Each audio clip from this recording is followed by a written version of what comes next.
us what is next for crypto is Bitcoin Foundation Chairman Brock Pierce. Always so great to have you on this show.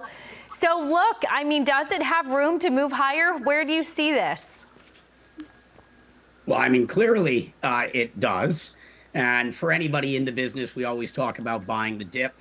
It's better to be getting in at a better price point. And since we are 2 days before Christmas, Visa did a poll and it showed that 43% of Gen Z are actually interested in crypto as a Christmas gift.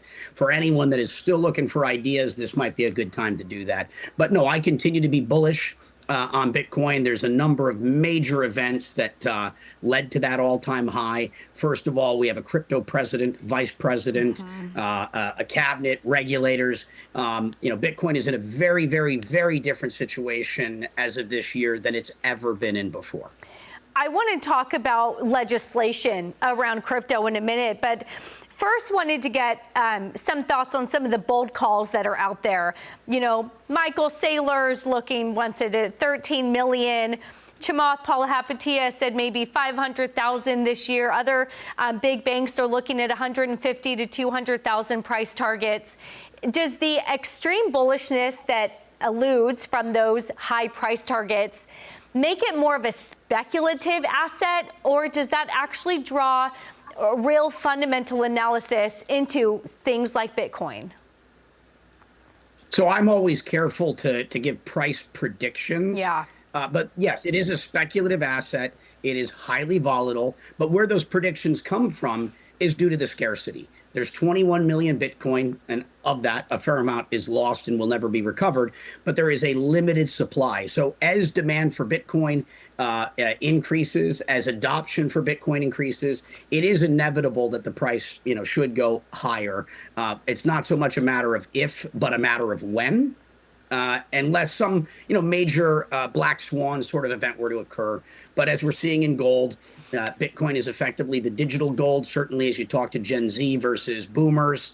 But Bitcoin is here. It's here to stay. And the biggest risk factor it had was really government. Yeah. And now that the U.S. government has taken a position, I think we're bullish for the time to come. So talk to me about that. This was, as you've said, a very, pro-crypto president. And finally, it seemed like someone was in the White House who understood it, was excited about it.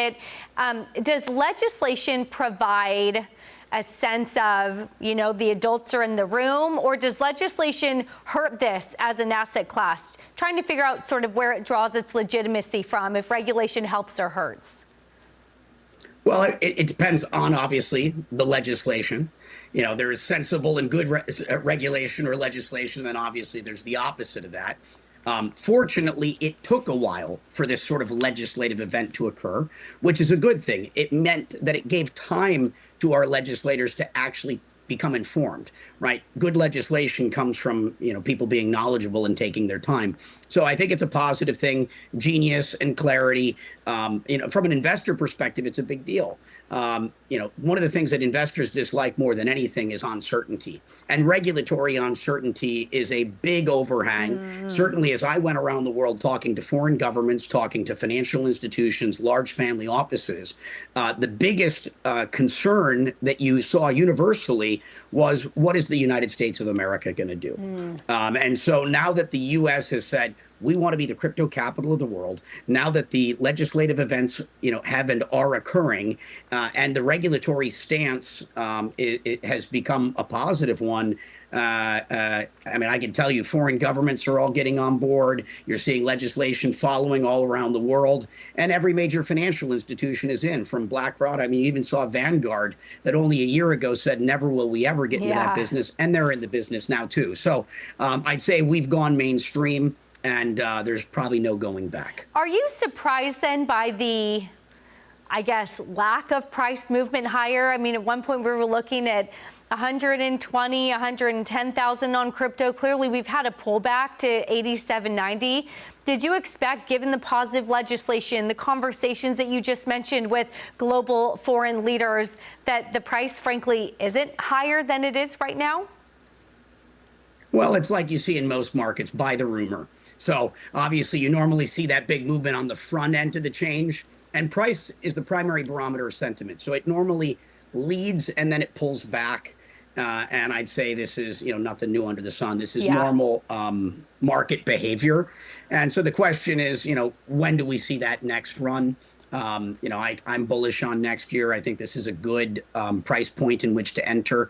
Bitcoin could still come down to 70,000, could even, maybe hit the 60s. But I think it's a good market entry point, more likely to end up higher than lower. But I tend to. Yeah, no, final thoughts. We've been following every Monday. I get excited because Strategy, formerly known as MicroStrategy, releases the weekly report on how many Bitcoin they bought the previous week. But there are some concerns that selling shares to buy Bitcoin and then using, when Bitcoin goes higher, the ability to then sell more shares to buy it.